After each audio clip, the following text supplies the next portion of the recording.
말씀 전하실 목사님은 김우곤 목사님이십니다. 금천구 금화로 성민교회 우리 김우곤 목사님이십니다. 본문 말씀을 가지고 붙잡혀 사는 인생이라는 제목으로 말씀을 주시겠습니다. 목사님 나오셨습니다. 할렐루야. 하나님께 감사와 영광을 설출합니다. 우리 하나님께 영광 돌립니다. 잠깐 기도하겠습니다.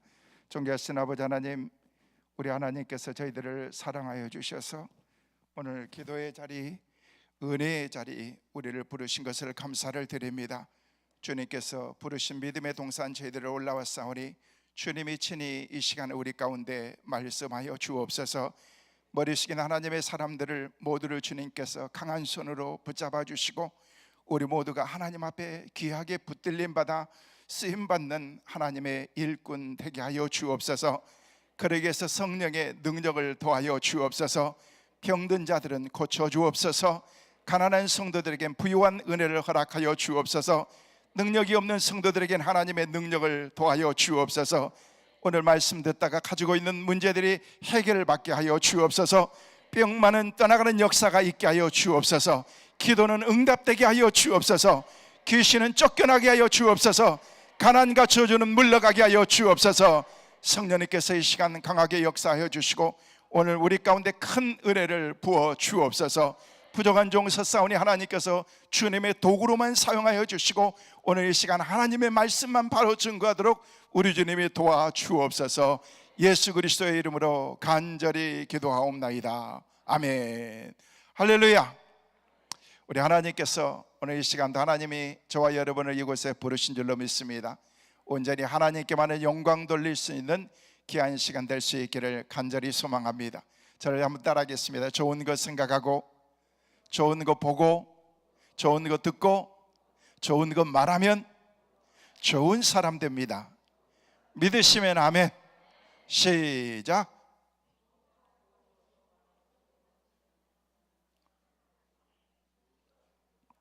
네, 그런 사람 됩니다. 정신 바짝 차리고 오늘 이 시간 여러분 금식하면서 좀 정신도 몽롱해지고 또 그렇지만은요 오늘 하나님께서 우리 가운데 주실 하나님의 말씀이 있으니까 사모하면서 좋은 것 생각하고 보고 듣고 말하면 좋은 사람 됩니다. 자, 시작.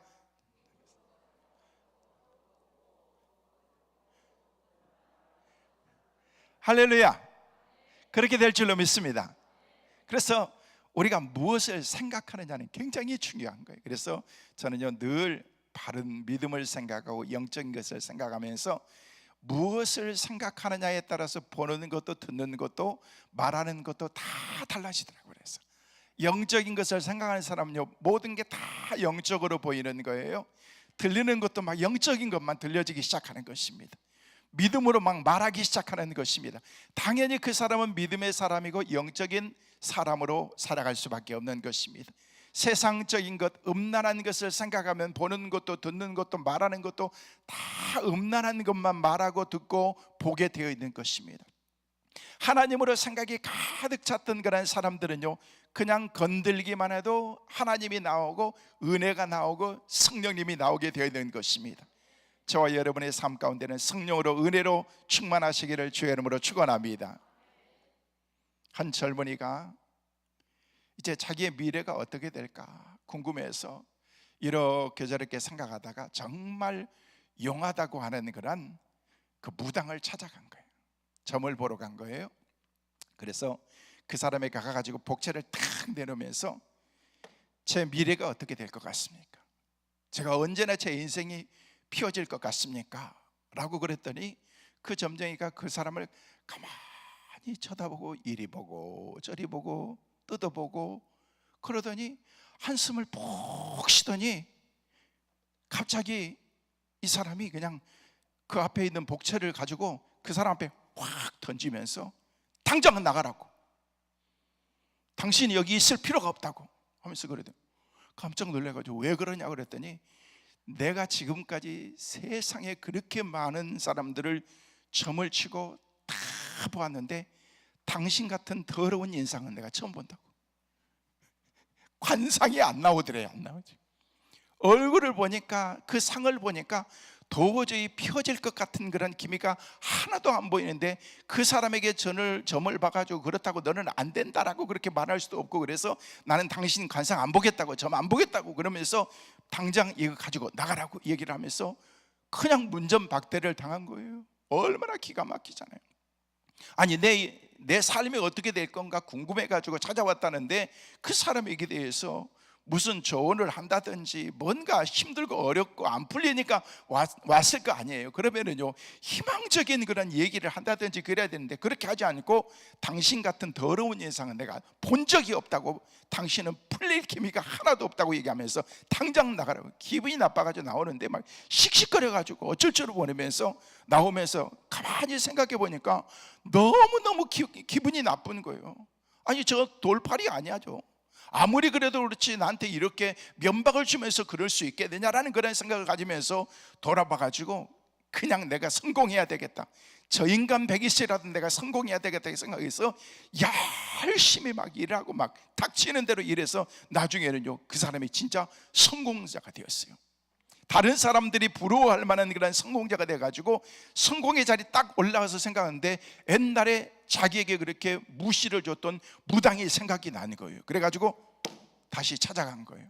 옛날의 모습과 같은 그런 모습은 아니지만 멋있게 차려입고 딱 갔더니 그 사람이 다시 그 사람을 보더니 이리 보고 저리 보고 뜯어보고 그러더니만 갑자기 이 사람이 벌떡 일어나더니 그 사람 앞에 인사를 큰절을 촥 하면서 내가 당신과 같은 그런 인상을 가진 관상을 가진 그런 사람은 지금까지 그렇게 많은 사람들을 점을 쳤는데도 내가 처음이라고, 당신은 앞으로의 삶이 대성할 것 같고 잘 될 것 같고 그렇게 하면서 당신은 무조건 앞으로는 잘 된다라는 그런 얘기를 하더라고요. 아니 기가 막힌 거예요. 아니 전에 왔을 때는 나한테 그렇게 면박을 주면서 그렇게 하더니 나한테 어떻게 이럴 수가 있는가라는 그런 생각을 가지면서 도대체 화가 나서 견딜 수가 없어서 그냥 점쟁이를 무당을 그냥 막 맥살을 잡고서 팍 흔들면서 당신 내가 누군지 아느냐고, 오래전에 당신하고 갔을 때 내가 나한테 복전을 단시 던지면서 나한테 당신은 아무것도 할 수 없다라고, 성공할 수 없다라고 얘기했던 그 사람이라고 얘기했더니 가만히 있으라고, 가만히 있어요. 내 손 목을 놓고 얘기하자고 그러면서 목을 놓고서 앉으라고 얘기하는데 그 무당이 그 사람에게 그런 얘기를 하더래요.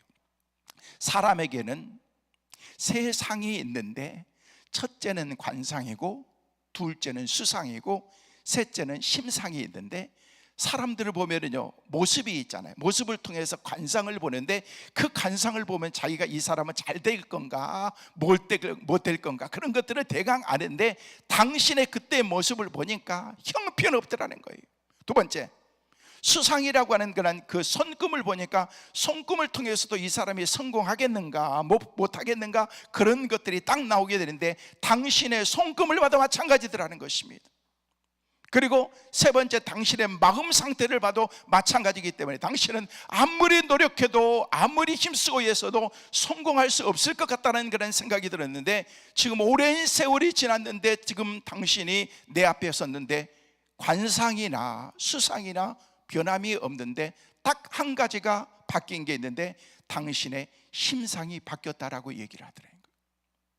마음 상태가 완전히 바뀐 거예요. 잘 됐기 때문에 바뀌는 것이 아니라 예전의 그 모습하고 지금의 모습하고는 너무너무 많이 달랐다라는 것입니다. 그래서 점지는 사람들이요 예수 믿는 사람들은 전개가 안 나온대.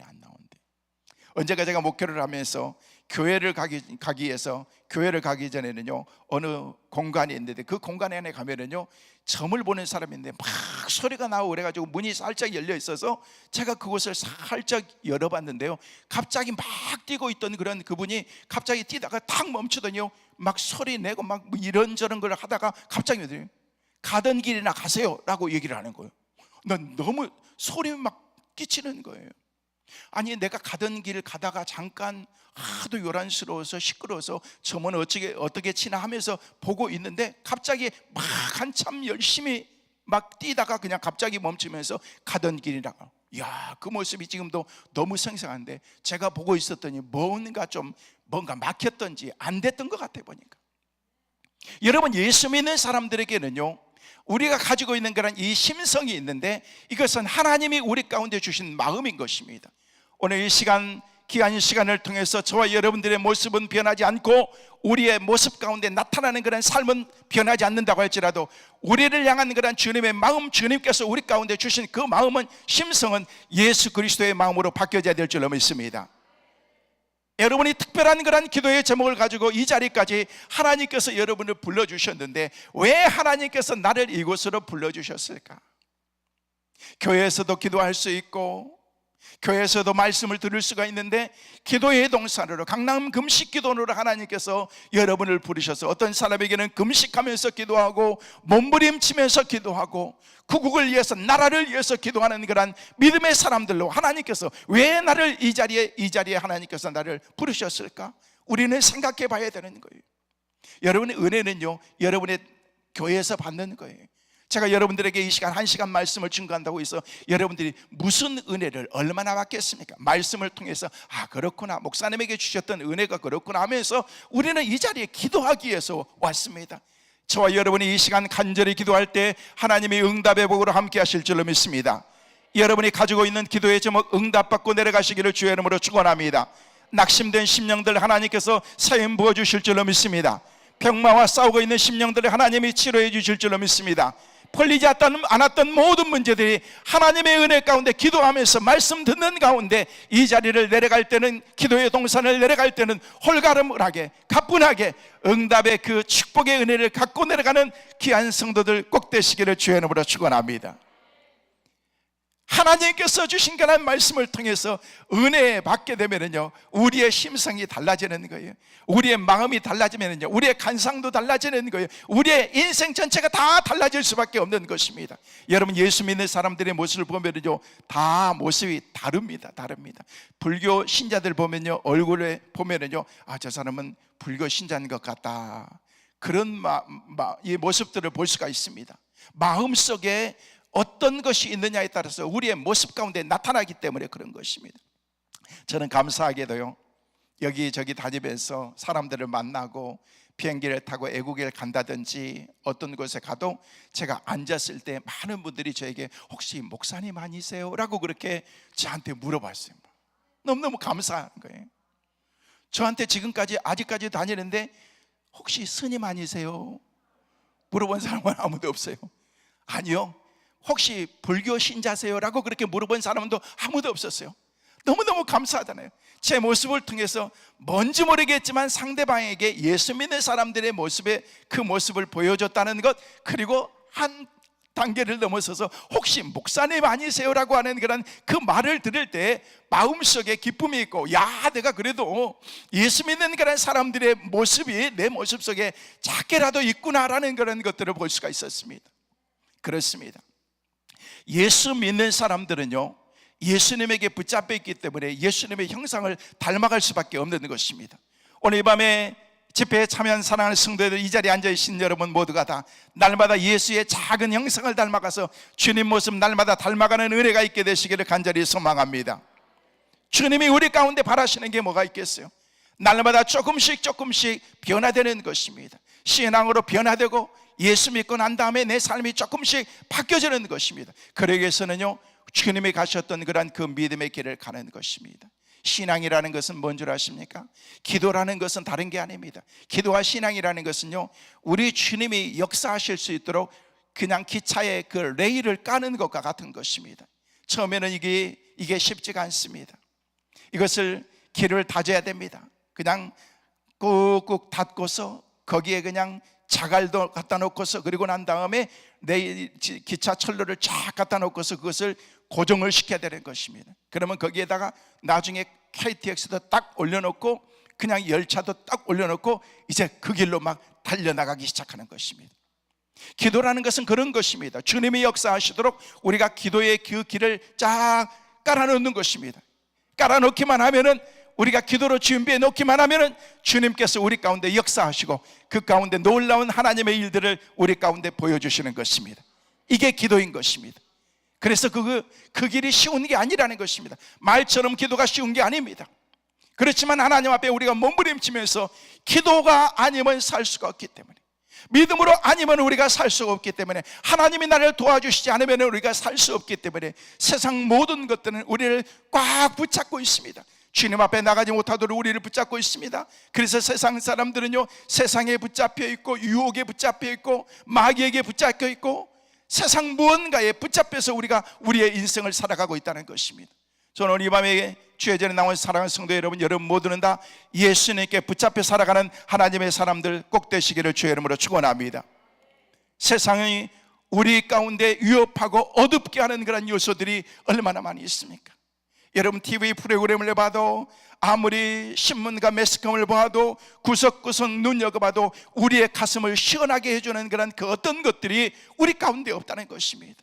뉴스를 봐도 답답하고, 어떤 그런 좋은 소식이라고 우리에게 들려지는 그런 그 소식들도 우리의 마음을 답답하게 하는 그런 일들이 얼마나 많이 있느냐는 거예요. 그런 가운데에서 우리가 어떻게 우리의 인생을 살아가야 될 것인가, 이런 불확실한 시대를 살아가는 현대인들은 영적인 공허와 정신적인 불안을 느끼면서 무엇인가에 쫓기면서 우리의 인생을 살아갈 수밖에 없는 그런 현실 가운데 있다는 것입니다.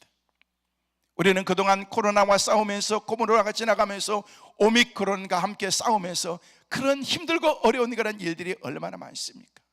지금도 많은 사람들이 돌아가셔요.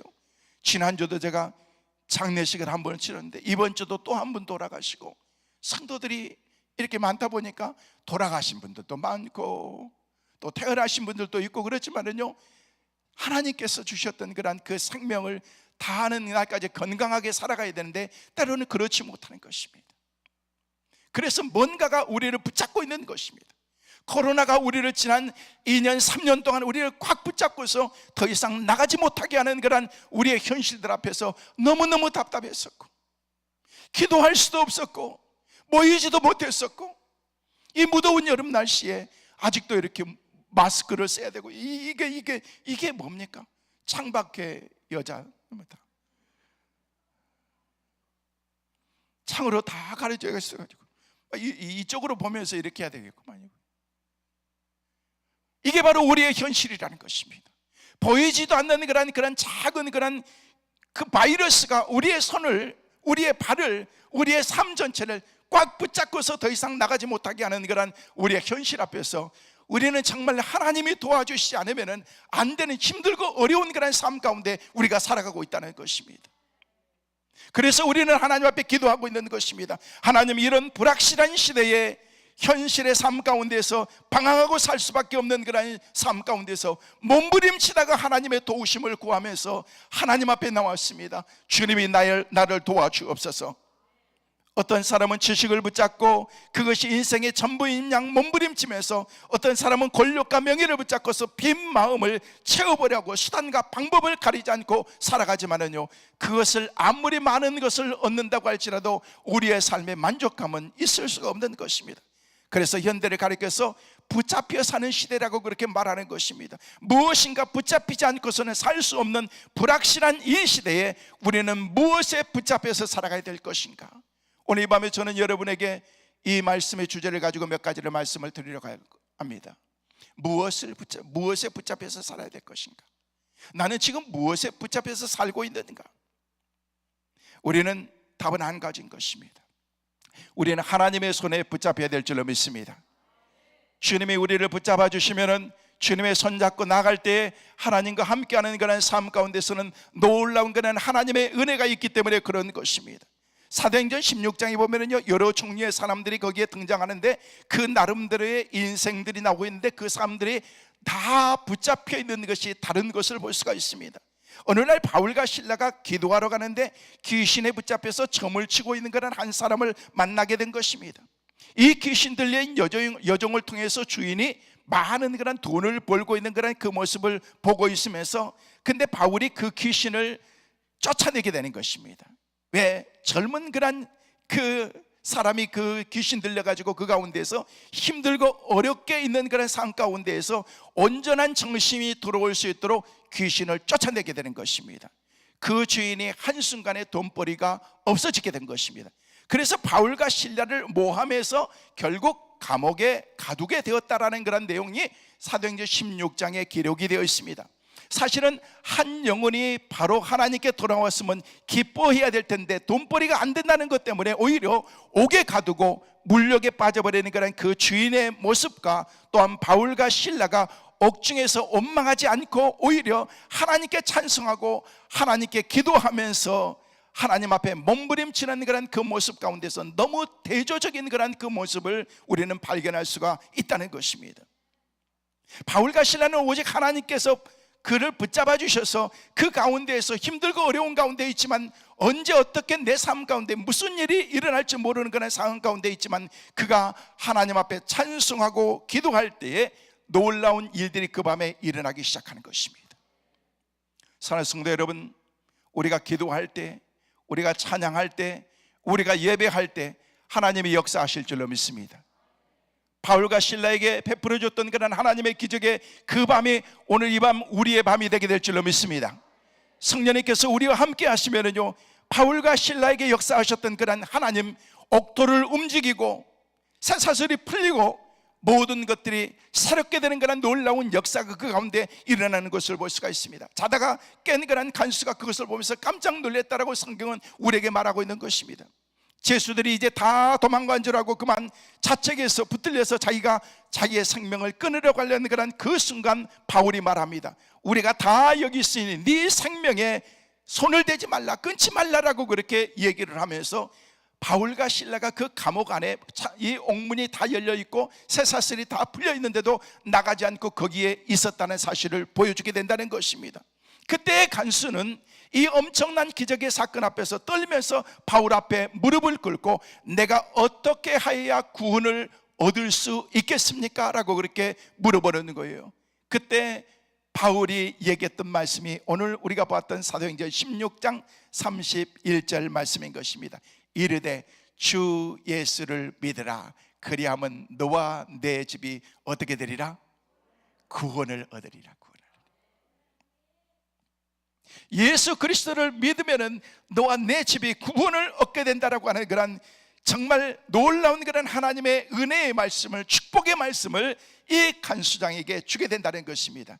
곧바로 이 사람이 예수 믿고 온 가족이 구원받게 되는 것입니다. 그런데 나중에 기독교 역사를 통해서 우리가 보면 새롭게 알 수 있는 놀라운 비밀이 있는데요, 이 간수장이 예수를 믿고 난 다음에 나중에 이 사람이 예수 믿는 것으로 끝나는 것이 아니라 그가 하나님의 은혜를 받고 초대교회 누디아라고 하는 그런 그 여인과 함께 하나님께 믿음으로 헌신해서 놀라운 일들을 행했던 사건이 사도행전에 기록이 되어 있습니다.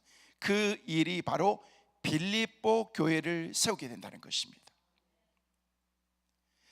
죽으려고 생각했던 그런 그 사람이 바울과 실라를 통해서 전도받고 예수 믿고 구원받고 그 가정에 구원의 놀라운 은혜가 임했을 뿐만 아니라 나중에 누디아와 함께 빌립보 교회를 세우는데 이 빌립보 교회가 초대교회의 놀라운 일들을 감당하면서 유럽 교회의 새로운 그런 전도의 시발점이 바로 빌립보 교회에서 세워지는 것을 볼 수가 있다는 것입니다.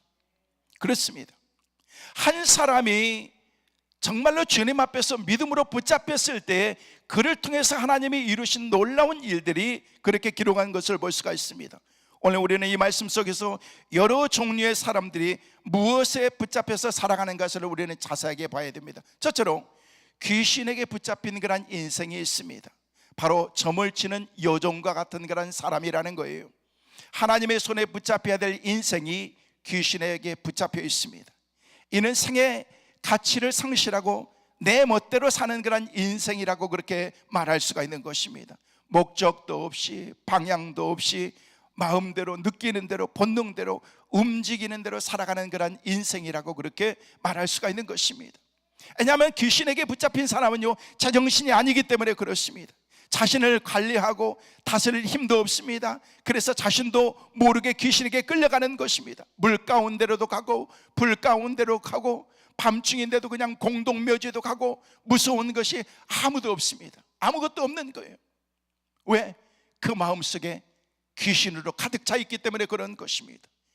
이것은 내 인생의 파멸이고 내 가정이 파멸되는 불 가운데 있는 줄을 알면서도 자신을 제어할 만한 그런 힘이 없는 것입니다. 왜? 이미 귀신에게 꽉 붙잡혀 있기 때문에 그런 것입니다. 여러분, 성령에 붙잡힌 사람과 악한 영에 붙잡힌 사람들의 모습을 보면요, 그 사람들의 모습이 완전히 다르는 것을 볼 수가 있습니다.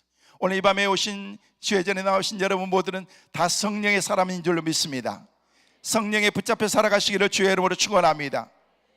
그런데 수많은 사람들이 귀신에게 마음이 붙잡혀서 정신이 몽롱해졌고 혼미해져서 제정신을 잃어가고 있는 사람들이 얼마나 많이 있습니까? 하나님의 품을 떠나서 인생의 삶이라는 것은 방향 감각을 우리가 분명하게 가지고 우리의 인생을 살아가야 되는데, 방향 감각이 없이 우리의 인생을 살아가는 것입니다. 저는 술을 먹어보지 않아서 잘 모르는데요, 술 취한 사람들을 보면은요, 방향 감각이 없습니다. 왜냐하면요, 그 중심의 축이 틀어져 있기 때문에 그런 것입니다. 제가 전에는요, 한번 이렇게 어지러운 게 좀 생겼어요. 한번 어지러운 게 생기니까 이게 종종 그런 것들이 생기더구만요. 그래서 이게 왜 어지러운 게 생겨서 병원에 찾아가 봤어요. 저 병원에 찾아갔더니 의사가 얘기하기를 선생님은 여기에 그 귀 안에 있는 달팽이인가 뭐 골뱅이인가 뭐 하여튼 그런 게 이게 틀어져서 그렇대요. 그래서 아마 설명을 하는데 난 잘 모르겠더라고. 보니까 어찌됐든 간에 이게 축이 틀어져서 그런데, 그러면 어떻게 해야 돼요? 약 먹고 좀 안정을 취하게 되면은 시간이 지나면 괜찮다고 라고 그렇게 얘기를 하는 거예요. 그래서 시간이 좀 지나면서 이게 잡혔는데, 여러분, 귀 안에 보이지도 않는 작은 축이 조금 틀어지고 그렇게 하니까요, 막 세상이 돌기 시작하는데, 막 누워 있어도 막 천장이 돌고 막 온 세상이 돌면서 아무것도 할 수 없겠더라고. 보니까 내 삶의 중심에 조금만 축이 틀어지기만 해도 우리의 삶이 이렇게 망가지는데, 누군가가 우리를 꽉 붙잡고서 전혀 움직이지 못하도록 우리의 삶을 붙잡고 있다는 것입니다. 그게 바로 하나님이면 괜찮은데, 성령님께서 우리를 붙잡으면 괜찮은데, 악한 영들이 우리를 붙잡고 있기 때문에 이게 문제라는 것입니다. 마귀가 우리를 붙잡고 있기 때문에 우리는 꼼짝하지 못하면서 우리가 살아가고 있는 것입니다. 하나님의 품을 떠난 인생의 삶이라는 것은요, 바로 이와 같은 것입니다. 방향 감각이 없이 우리의 인생을 막 헤매면서 살아갈 수밖에 없다는 것입니다. 사랑하는 성도 여러분, 우리는 바른 정신을 차리고 하나님께서 주신 그런 믿음의 길을 가고 주님께 온전히 붙잡혀서 믿음으로 살아가는 하나님의 사람들 꼭 되시기를 주의 이름으로 축원합니다. 오늘까지 여러분이 하나님의 법도를 떠나서 내 인생을 살아갔다고 하면요, 하나님 아닙니다, 이제부터는 내가 온전히 하나님께만 붙잡혀서 살게 하여 주옵소서. 사탄에게 붙잡히고 마귀에게 붙잡혀서 우리가 살아갈 때가 얼마나 많이 있느냐는 것입니다.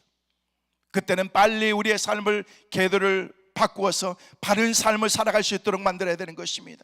저는 말씀을 묵상하면서 기도하면서 올라오면서, 하나님, 내가 먼저 그런 바른 삶을 살게 도와주시고, 오늘 집회에 참여하는 모든 성도들이 믿음 앞에서 하나님 앞에서 바른 삶을 살게 도와주시고, 하나님께서 붙잡힌 바 되어서 하나님께 붙잡힌 바 되어서 믿음으로 살아갈 수 있게 하여 주옵소서. 우리 한국의 6만 5천 교회와 6만 5천 교회에 속하는 우리 모든 주의 종들이 바르게 하나님 앞에 온전하게 붙잡힌 바 되어서 살아갈 수 있게 하여 주옵소서. 정치하는 분들이, 귀한 분들이 하나님 앞에 바로 붙잡혀서 나라를 바로 이끌어 나갈 수 있도록 도와주옵소서. 부족한 종의 기도의 제목이었습니다. 오늘 이 밤에 우리가 기도할 때, 그런 기도의 제목을 가지고 간절히 기도할 때, 우리의 기도를 통해서, 우리의 중보를 통해서 하나님의 놀라운 역사들이 새롭게 일어나게 될 줄로 믿습니다. 혹시 내가 마귀에게 붙잡혔고 귀신에게 붙잡힌 그런 삶은 아니었는지 우리는 제 자신을 돌이켜봐야 되는 것입니다. 하나님, 온전히 하나님께 붙잡힌 바 되게 하여 주옵소서. 두 번째는 물욕에 붙잡혀 사는 인생이 있습니다. 돈에만 눈이 어두워서 생명의 존엄성을 상실한 그 주인의 모습과 같은 그런 사람이라는 것입니다. 귀신 들린 자를 붙들고 오가는 사람들에게 점을 쳐줘서 돈을 버는 그런 주인의 모습 속에서 돈만 있으면 다 된다고 하는 그런 이 물질 만능주의에 빠져버리는 그런 그 현대인들의 모습을 바로 이 점치는 주인의 모습을 통해서 우리는 볼 수가 있습니다. 한 인생이 바른 인생과 정신을 가지고 있었을 때 기뻐해야 될 주인이 돈벌이가 안 된다는 그런 그 이유와 분노 때문에 바울과 실라를 오히려 죽이려 했고, 이 주인의 모습은 오늘 우리 사회에서도 얼마든지 우리가 볼 수 있는 그런 모습이라는 것입니다. 돈 몇 푼 때문에 사람을 죽이고, 권력을 유지하기 위해서 많은 사람들을 희생시키고, 내 자리에 어떤 그런 위태로운 그런 상황과 환경들 때문에 어떤 내 삶 가운데서 불이익이 찾아온다고 할지라도 그 가운데서도 내 신장과 신앙과 신조를 우리가 지켜야 되는데 그렇지 못하고 살아가는 사람들이 얼마나 많이 있습니까? 왜요? 물욕에 붙잡혀 있기 때문에 그런 것입니다. 다른 사람이 죽건 말든, 다른 사람이 어떤 희생을 치르든 그건 상관하지 않습니다. 나만 잘 된다는 것입니다. 여러분, 우리 그리스도인들은 그렇게 살면 안 됩니다. 하나님, 우리가 믿음으로 살게 하여 주시고 온전히 주님께 붙잡혀서 믿음으로 살 수 있는 축복의 은혜를 나에게 허락하여 주옵소서. 한 생명이 바른 정신을 찾았을 때 기뻐야 될 주인이 바로 이런 삶을 가지고 있었고, 분노했을 때 바울과 실라를 죽이려 했던 이 주인의 모습은 바로 세속에 붙잡혀 있는 그런 하나의 한 인간의 모습을 우리에게 실체를 보여주고 있는 것입니다. 돈 몇 푼 때문에 예수님도 팔아버렸던 가룟 유다처럼 세상 것 때문에 주의 날도 잊어버린다면 이것은 하나님 앞에서 우리가 바른 신앙의 모습이라고 그렇게 우리는 말할 수가 없는 것입니다. 여러분, 신앙생활도 마찬가지입니다.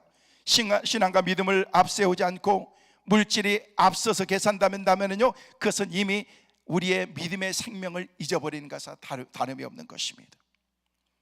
그래서 일찍이 계시록에 나타난 라오디게아 교회가 있는데요, 나는 부요해서 부족한 것이 없다라고 그렇게 자랑했지만 우리 주님께서는 탄식하시면서 너의 벌거벗은 것과 눈먼 것과 가련한 그런 모습을 너는 왜 모르느냐라고 그렇게 책망하는 것을 볼 수가 있습니다. 자신은 못 보는 거예요. 내가 어떤 모습인지 모른다는 것입니다. 그때 하나님께서 주의 종들을 통해서도 말씀하시고 하나님께서 음성을 들려주시면서 말씀하시는 거예요. 너 그렇게 하는 거 아니야. 네가 바로 서야 돼. 영적으로 네가 바로 서야 돼. 사랑하는 성도 여러분, 물질만의 축복의 기준이 될 수가 없습니다. 그 물질이 신앙을 지배해서 하나님 앞에 겸손하게 우리의 신앙을 가져갈 수 있도록 우리가 믿음으로 바로 서야 된다는 것입니다. 그래서 사도행전 8장에 보면 성령까지도 돈 주고 사려고 했던 그런 시몬을 향해서 네가 은과 함께 망하리라 라고 그렇게 책망했던 것처럼 돈만 있으면 세상의 모든 것들이 다 된다고 하는 그런 생각이 우리의 마음속에 있다는 것입니다. 아닙니다. 때로는 우리 삶 가운데 물질이 필요합니다. 당연한 것입니다. 하나님 다음으로 물질이 또 그만큼 생명처럼 귀하게 여길 수도 있습니다. 그러나 우리의 삶 가운데 물질이 전부는 아니라는 것입니다. 제가 목회를 하고 있을 때요, 한 청년이 결혼을 하고 난 다음에 얼마나 신앙생활을 잘하든지 둘이가 다 열심히 신앙생활을 하고 믿음생활을 하면서 말씀대로 살려가는 그런 그 모습이 얼마나 이쁘든지, 처음에는 그런 신앙과 믿음을 가지면서 열심히 일을 하고 그냥 직장에서 일을 하고 또 나중에 투잡을 뛰면서 이렇게 저렇게 일을 하더라고 보니까. 그러면서 돈이 막 모아지기 시작하는데, 그러면서 점점 이제 살만하고 이제 괜찮겠다라는 그런 생각을 갖는데 그들이 주님을 조금씩 멀리 하더라고 보니까. 하나님을 가까이 하지 않냐고 교회를 조금씩 한 번씩 두 번씩 빠지더니 나중에는요 저만큼 이렇게 빠지면서 신앙생활하는 그런 모습을 봤어요. 나중에는요 온전하게 신앙생활을 하지 않으면서 돈이 있으니까 가정에 불화가 생기더구만. 힘들고 어려울 때는 서로 의지하면서 격려하고 열심히 사는 그런 마음을 가지고 살았는데 나중에 여유가 있고 살만하니까 서로의 갈등들을 가지면서 나중에는요 결국 그 가정이 깨지는 그런 모습을 보면서 이 가정이 이렇게까지 될 수 있었던 이유가 뭘까라는 그런 생각들을 가지면서 느끼는 게 뭐냐면요, 거기에 바로 물질이라는 것입니다. 정말 힘들고 어려울 때는 하나님이 도와주시지 않으면 안 됩니다라고 하면서 철저하게 하나님 중심으로 믿음으로 살았을 때는 하나님께서 주셨던 놀라운 은혜 가운데에서 행복한 그런 믿음의 가정을 이루면서 살았는데, 정작 힘들고 어려운 그런 그 일들을 지나고 난 다음에는 믿음으로 바로 살지 못하고 영적으로 바로 살지 못하는 그런 모습을 보면서 이 사람들에게는 돈이 문제였구나. 여러분, 물질이 우리의 삶을 행복하게 해줄 것 같지만은요, 아무리 많은 물질을 가지고 있다고 할지라도 우리의 삶이 행복한 것이 아니라는 것입니다. 하나님께서 우리 삶 가운데서 개입해 주시고 하나님의 은혜를 주셔야만 되는 거다는 것입니다. 어느 날 예수님 앞에 영생을 얻고자 왔던 한 청년이 예수님, 내가 어떻게 하면 영생을 얻을 수 있습니까? 라고 그렇게 예수님에게 찾아와서 물었어요. 예수님께서 말씀하셨습니다. 내게 있는 것을 다 팔아서 가난한 사람에게 주라. 그러면 영생을 얻으리라. 그리고 나서 나를 쫓으라 라고 그렇게 우리 주님이 말씀하셨습니다. 그 청년은 그 얘기를 듣고 난 다음에 얼굴에 수심이 가득해서 예수님을 떠났다라고 그렇게 말하는데, 아직까지도 그 청년은 예수님에게 돌아오지 않고 있습니다. 뭐가 문제였어요? 이 청년에게는 구원의 은혜보다도 영원한 생명을 누리는 것보다도 더 소중한 것이 물질이었다는 것을 이 사람을 통해서 우리가 볼 수가 있습니다. 내가 가지고 있는 것을 내려놨더라면 하나님께서는 더 풍성한 것을 그에게 주었을 텐데, 그것에 붙잡혀서 주님께 나가지 못했던 것입니다. 혹시 내가 주님 앞에 나가려고 하는데, 온전하게 주님 앞에 믿음 생활하려고 하는데 물질이 우리를 붙잡고 있습니다. 이것이 우리의 발목을 꽉 붙잡혀서 더 이상 항해하지 못하도록, 마치 묶여있는 이 항해하면서 나가야 될 그 배가 닫히 묶여있는 것처럼 우리의 삶을 물질이 꽉 붙잡고 있다는 것입니다. 꼼짝 못하는 것입니다. 이것을 과감하게 내리쳐야 되는데 그렇지 못한 것입니다. 이 청년에게 한 가지 부족한 것을 보았는데, 바로 영생보다도 더 귀한 것이 바로 물질이라는 사실을 이 사람은 그것을 모르고 있었던 것입니다. 주님께서는요, 그 사실을 이 청년에게 이것만 내려놓으면, 이 사람에게 이것만 내려놓으면 이 사람이 온전하게 신앙생활을 할 수 있을 것 같은데, 그런데 우리는 그것을 너무 꽉 붙잡고 있습니다. 하나님이 이거 내려놓으면 나는 안 됩니다 하면서 우리는 그것을 붙잡고 있다는 것입니다. 아닙니다. 손을 놔야 된다는 것입니다. 모든 것을 내려놨을 때 하나님께서 우리의 삶을 주관하시고, 그때부터 하나님의 놀라운 주님의 은혜의 삶으로 우리를 인도한다는 것을 알고 있으면서도 우리는 그것을 붙잡고 있는 것입니다. 이것이 마치 내 생명인 것처럼 생각한다는 것입니다. 성도 여러분, 우리는 결코 돈을 위해서 존재하는 사람이 아닙니다. 다만 삶의 가치를 위해서 돈이 필요할 것입니다. 그런데 여정의 주인은 물욕에 붙잡혀서 생명성마저도 상실해버리는 그런 사람이었다는 것입니다. 돈이 사람을 따라와야 되는데 막 돈을 따라가는 거예요. 물질을 따라가는 것입니다.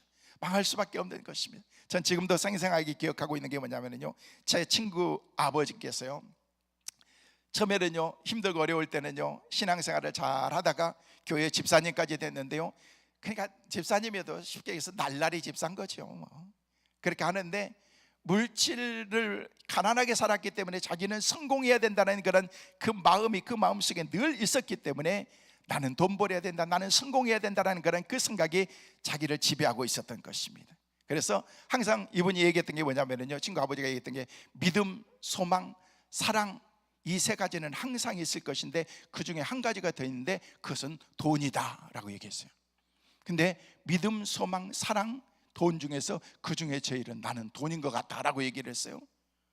근데 돈이 전부가 아니에요. 이분이 나중에는요 집도 사고, 나중에는요 몇 층짜리 있는 그런 그 작은 빌딩도 샀는데, 그 지하에서 공장도 하고 그러는데, 그 공장에서 일을 하고 있는 그런 사람 세를 줬는데 공장에서 일을 하면서 나중에 불이 났는데요 보험도 하나도 안 들어놨던 거예요. 그리고 거기서 인명피해도 있고 하면서 나중에는요 한순간에 모든 것이 다 몰락하기 시작하는데, 평생 모았던 것들을 다 한순간에 날아가는 순간 이분이요 제정신을 잃어버린 거예요. 나중에는요 정신병원에 가서 계시다가 나중에 나와서 어떻게 돌아가셨는지 잘 몰라요. 물질 때문에 있었던 그런 그 삶이 내 삶 가운데서 이것이 내 삶의 전부인 것처럼 생각했지만은요, 그게 그 삶 가운데서 풍요를 가져다 주는 게 아니었고, 그것 때문에 인생이 망가진 그런 삶을 살았다는 것입니다. 마치 오늘 본문에 나와 있는 그런 이 여정의 종처럼 똑같은 그런 인생을 살고 있는 것입니다. 나는 물질을 따라서 살아가고 있는 것은 아닌가? 정말 주님만을 의지해야 될 그런 우리의 인생 가운데서 하나님만을 바라보면서 살아야 될 우리가 나는 물질을 따라서 살아가는 것은 아닌가 우리가 생각해 봐야 된다는 거예요. 세 번째는요, 직책에만 붙잡혀 사는 인생이 있습니다. 옥문을 지키는 간수장의 모습이죠. 이는 생명의 귀중성을 모르는 사람인 것입니다. 옥문이 열린 것을 보고 자신이 맡은 책임을 다하지 못한 것의 불안 때문에 내가 어차피 이래서 사나 저래서 사나 죽는 것은 마찬가지일 것이다 생각하면서 어리석은 생각을 하면서 자살하려고 하는 그런 그 생각을 그가 가졌다는 것입니다. 여러분, 목숨은요 단 하나이기 때문에 우리는 연습해서 살 수가 없습니다. 실험해서도 살 수가 없는 것입니다. 최선을 다해서 오늘을 살아야 된다는 것입니다. 내가 남아있는 거란 그 인생이 얼마 많은 거란 인생이 된다고 할지라도, 지금까지 우리가 어떻게 살았다고 할지라도 그것이 중요한 것이 아니라 내가 오늘을 어떻게 살아야 될 것인가, 내일을 어떻게 살아가야 될 것인가, 하나님 앞에서 주신 그런 고귀한 생명인 것을 우리가 깨닫고서 하나님의 자녀로서 믿음으로 살게 하여 주옵소서. 우리가 기도해야 될 줄로 믿습니다. 저와 여러분의 삶을 하나님이 기뻐하는 그런 믿음의 삶을 살아갈 수 있기를 주의 이름으로 축원합니다. 하나님, 나 같은 부족한 사람을 하나님께서 들어 사용하여 주옵소서. 어느 기자가 와가지고 테레사 수녀에게, 수녀님 어떻게 이런 고귀한 인생을 살고 이렇게 모든 사람들에게 존경을 받는 그런 사람으로 사는 비결이 무엇입니까? 라고 그렇게 물었습니다. 그때 수녀님께서 그런 얘기를 했습니다. 나는 하나님께 붙잡힌 몽당연필의 하나에 불과합니다. 쓸만한 그런 펜도 아니고 몽당연필 조금 쓰다가 남은 작은 그런 펜에 불과하다는 것입니다. 하나님께서 이것을 내 손에 붙잡혀서 하나님께서 그리시기 때문에 아름다운 그림도 그리고 생명의 그림도 그리고 하나님의 사역을 감당할 수 있는 작은 몽당연필에 불과합니다라고 그렇게 말했다는 것입니다. 우리가 그렇습니다. 저나 여러분 모두가 다 자격이 있어서 하나님께서 우리를 쓰는 게 아니라는 거예요. 부족한 것이 너무 많지만, 연약한 우리이지만 하나님께서 우리를 붙잡아서 내가 너를 쓰겠다라고 그렇게 말씀하시면서 하나님이 우리를 들어 쓰시는 거예요. 그래서 우리가 사용하시는 것입니다. 여러분이 어떤 그런 기도의 제목을 가지고 이곳에 오셨다고 할지라도 하나님께서 여러분에게 기대하시는 바가 있기 때문에 네가 가서 기도의 동산에 가서 네가 기도해라, 기도의 자리에 가서 네가 채워라, 하나님 앞에서 네가 기도해라 라고 그렇게 주님께서 우리의 걸음을 인도해 주시는 것입니다. 가기 싫어서, 부인이 하도 가라 그래서 내가 왔는데, 부모님이 하도 밀어서 내가 가졌는데, 어쩔 수 없는 그런 환경과 상황이 돼서 내가 여기까지 왔는데, 아닙니다. 하나님께서 우리의 걸음을 이곳으로 인도해 주신 줄로 믿습니다. 하나님께서 우리를 부르신 줄로 믿습니다. 부름에 합당하게 우리가 하나님 앞에 믿음으로 받아서서 영적으로 하나님께 기도하기만 하면은 하나님께서 우리를 고귀한 생명으로 우리를 인도하신다는 것입니다. 그래서 우리의 삶을 우리 주님께서는 온 천하보다도 귀하다라고 그렇게 말씀하면서 귀하디 귀한 생명으로서 하나님께서 우리에게 맡겨주신 그런 일들을, 하나님의 일들을 감당하라고 하나님이 우리에게 주신 거예요. 저와 여러분의 직분이 뭐냐는 거예요. 내게 맡겨주신 그 직분을 내가 얼마나 성실하면서 우리가 살아가고 있습니까? 여러분, 구약에 나온 나만이라고 하는 그런 장군은요, 천하를 호령하는 그런 아람 나라의 장군이었지만은요, 문둥병의 수치를 만민 앞에 다 드러놓고 요단강에 가서 목욕을 하라고 하는 그런 그 하인의 말에, 여종의 말을 듣고서 어떻게 했습니까? 나가서 그냥 씻은 거예요.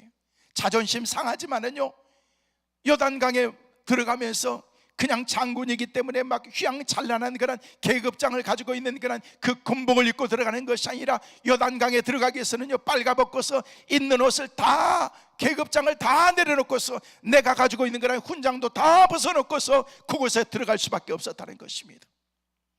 여러분, 내 직책에만 붙잡혀 있었다면요, 나만 장군은 절대 나음을 얻을 수가 없었던 것입니다.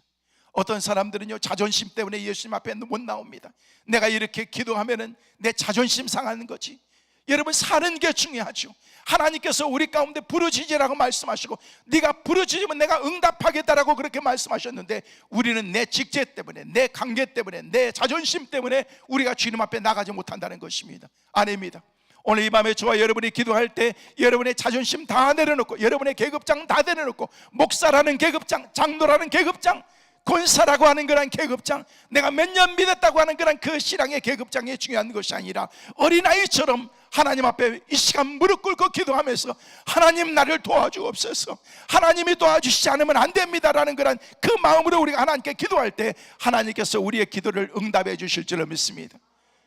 만약에 그런 것들 때문에 우리가 주님 앞에 나가지 못한다면요, 우리는 평생 주님 앞에 바로 서지 못하고 아웃사이더로만 우리의 인생을 살아갈 수밖에 없는 것입니다. 사랑하는 성도 여러분, 거칠한 것들을 하나님 앞에서 여러분 벗어버리는 귀한 밤이 되시기를 주의 이름으로 축원합니다. 생명을, 우리를 위협하고 있는, 병들게 하는, 하나님께로 가까이 못 가게 하는 그런, 우리를 붙잡고 있는 그런 세상적인 요소들이 바로 구원을 상실하고 있다는 그런 사실을 알고서 영원한 생명 되시는 하나님만을 붙잡고서 얽매이기 쉬운 모든 것들을 다 털어버리고 믿음으로 날마다 전진하며 나갈 수 있는 믿음의 성도들 꼭 되시기를 주의 이름으로 축원합니다. 마지막으로 하나님께 붙잡힌 사람이 있습니다. 이는 바울과 실라의 모습인 것입니다. 이들은 오직 하나님의 손에 붙잡힌 사람들이었습니다. 그렇기 때문에 옥중에서도 매를 맞고 쇠사슬에 묶여 있으면서도 언제 죽을 줄 모르는 그런 힘들고 어려운 상황 가운데 있으면서도 그가 찬송하면서 기도할 수 있었다라고 그렇게 말하고 있는 것입니다. 사실 바울과 실라가 처한 환경은요, 찬송이 나올 만한 그런 상황이 아니죠. 그냥 기도할 만한 그런 상황도 아닙니다. 힘을 잃고 매를 맞고 아주 지친 밤이었습니다. 좋은 일하고 억울한 일을 당한 밤이었습니다. 이들의 심정은요, 기도할 기분도 찬송할 만한 그런 환경도 전혀 아니라는 것입니다. 그러나 그들은 뭐였어요? 밤중에 하나님께 기도했어요. 찬송했습니다. 기분도 환경도 초월해서 드렸던 그런 찬송과 기도는 하늘 보좌를 움직였고, 하나님의 역사는 고난 속에서 놀라운 하나님의 일들을 시작하는 것입니다. 옥토가 막 움직이기 시작하는 것입니다. 옥문이 열리기 시작하는 것입니다. 묶였던 것들이 풀리는 역사가 있게 되었던 것입니다. 오늘 이 밤에 저와 여러분이 찬송하고 기도하고 예배하고 말씀을 묵상하고 뜨겁게 기도할 때 옥문이 열리는 역사가 일어나게 될 줄로 믿습니다. 여러분은 묶고 있던 것들이 풀리는 역사가 일어나게 될 줄로 믿습니다. 여러분의 삶 가운데서 모든 것들이 회복되어지는 은혜가 바로 믿음 안에 있다는 것을 주님이 우리 가운데 말씀해 주고 있는 것입니다. 하나님은 기적의 하나님입니다. 2000년 전에 기적의 역사를 베풀어 주셨던 하나님, 우리 주님께서 계셨던 그때만 주님이 기적을 베풀어 준 것이 아니라 오늘 우리의 삶 가운데 지금 이 시간, 오늘 이 밤에도 똑같이 기적의 은혜를 베풀어 주실 줄로 믿습니다. 저는 기적이 아니면 살 수가 없습니다. 하나님께서 순간순간마다 이건 하나님의 기적이다라는 그런 생각이 들 때가 너무너무 많습니다. 하나님이 도와주셨기 때문에 그렇습니다. 제가 오늘 이곳에 와 있는 것도 마찬가지인 것입니다. 여러분도 나의 낳는 것은 다 하나님의 은혜라고 고백했던 사도 바울처럼 오늘 이 자리에 여러분이 앉아 있는 것도 하나님의 기적인 줄로 믿으시길 바랍니다. 하나님이 도와주셔서 이곳까지 오게 되신 줄로 믿습니다. 앞으로의 삶도 마찬가지인 것입니다. 내가 너의 삶을 책임져 주리라. 모든 것들을 하나님께서 책임져 주신다는 것입니다. 하나님, 나는 이게 묶여 있어서, 쇠살이 묶여 있어서, 옥문이 닫혀 있어서 내 삶 가운데도 꼼짝할 수가 없는데요, 걱정하지 마라. 너네 찬송하고 기도하기만 해라. 나만 믿어라. 내가 움직여 줄 거라. 갑자기 막 옥문이 열리면서 지진이 일어나면서 쇠사슬이 풀리고 묶였던 것들이 막 역사가 막 일어나기 시작한다는 것입니다. 서두에서 말씀을 드렸던 것처럼 우리는 다 붙잡혀 있습니다. 돈에 붙잡혀 있습니다. 유혹에 붙잡혀 있습니다. 아름다움에 붙잡혀 있습니다. 인기에 붙잡혀 있습니다. 하나님의 앞에 붙잡혀야 될 우리의 인생이 하나님께는 붙잡지 못하고 세상 것들 가운데 우리가 붙잡혀서 살아가고 있기 때문에 우리의 삶을 앞으로 진취적으로 우리가 나갈 수가 없다는 것입니다. 사는 성도 여러분, 오늘 여러분들은 무엇에 붙잡혀 있는지 이 밤에 우리가 한번 깊이 생각하면서, 하나님, 내가 붙잡혀 있는 그런 이 삶이 하나님이 기뻐하시지 않는 것들이라고 하면 가감하게 벗어버릴 수 있도록 하여 주옵소서. 바울과 실라처럼 하나님의 손에 온전히 붙잡혀서 믿음으로 살아가는 은혜가 있게 하여 주옵소서. 기도하는 밤이 되시기를 주의 이름으로 축원합니다. 그러면 하나님께 붙잡힌 사람은 어떻게 살게 됩니까? 간단하게 말씀을 드립니다. 하나님께 붙잡힌 사람들은 기도하면서 살게 되어 있습니다.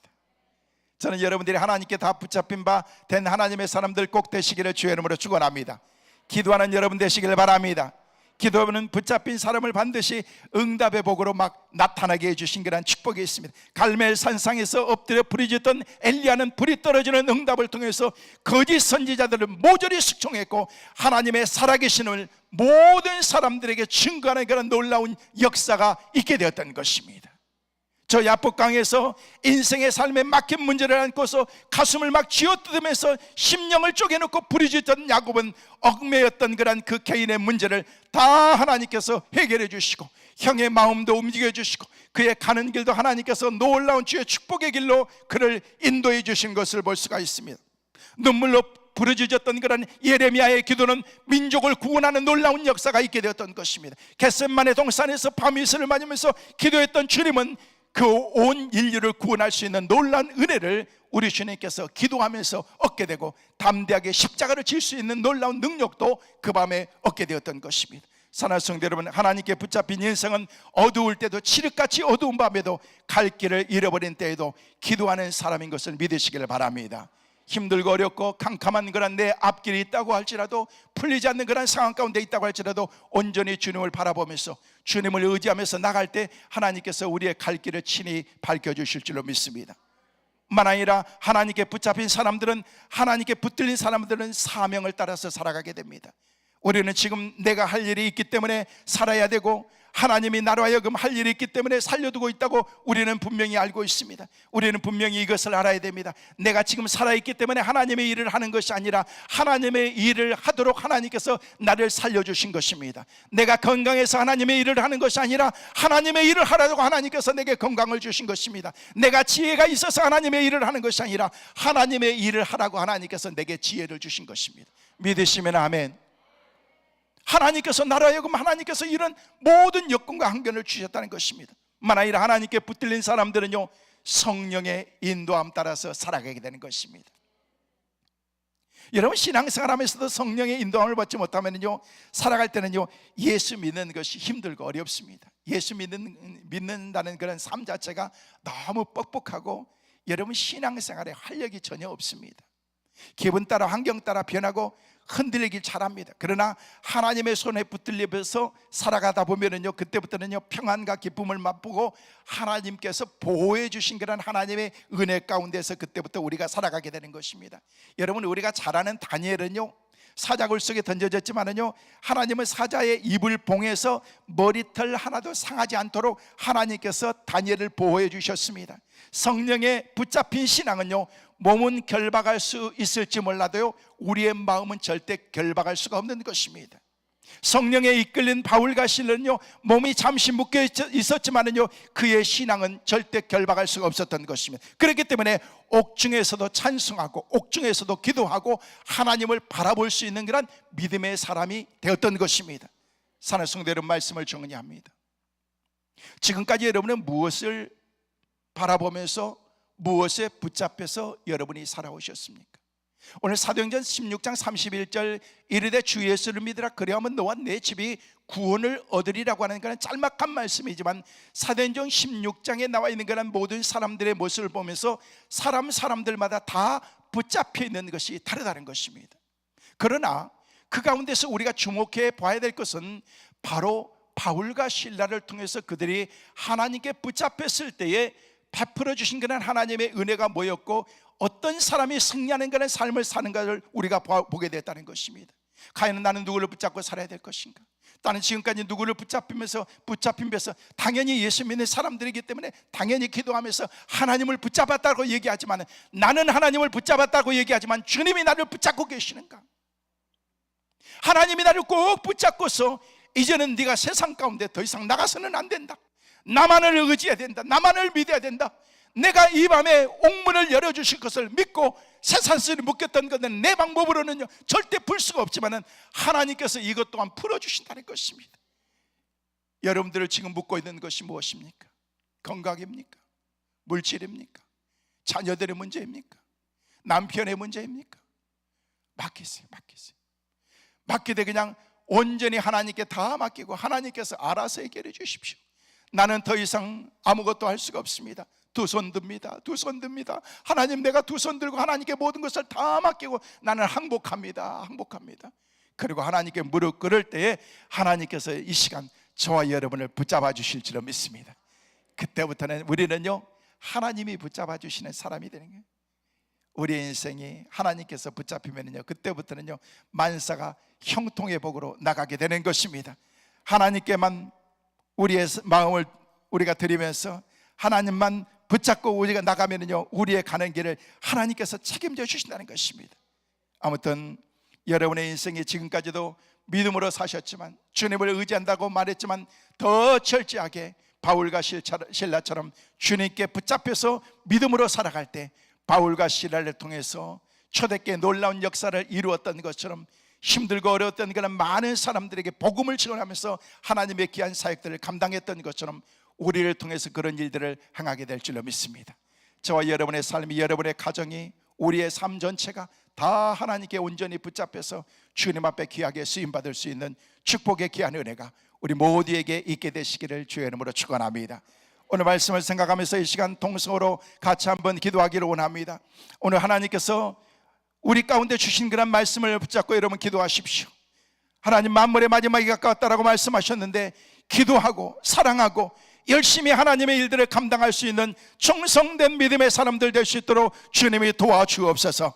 복음으로 영적으로 하나님께 더 가까이 나갈 수 있는, 그래서 내 삶에 회복의 놀라운 은혜가 있게 하여 주옵소서. 그러기 위해서 내가 온전히 하나님의 사람이 되게 하여 주옵소서. 특별히 여러분이 가지고 있는 그런 모든 기도의 제목들을 가지고 이 시간 2, 3분 동안 뜨겁게 통성으로 기도하실 때에 오늘 말씀을 붙잡고서 하나님, 내가 하나님께 붙잡힌 바 되는 믿음의 사람 될 수 있도록 도와주옵소서. 우리 주여 삼창 크게 부르시고 난 다음에 통성으로 같이 기도하시겠습니다. 주여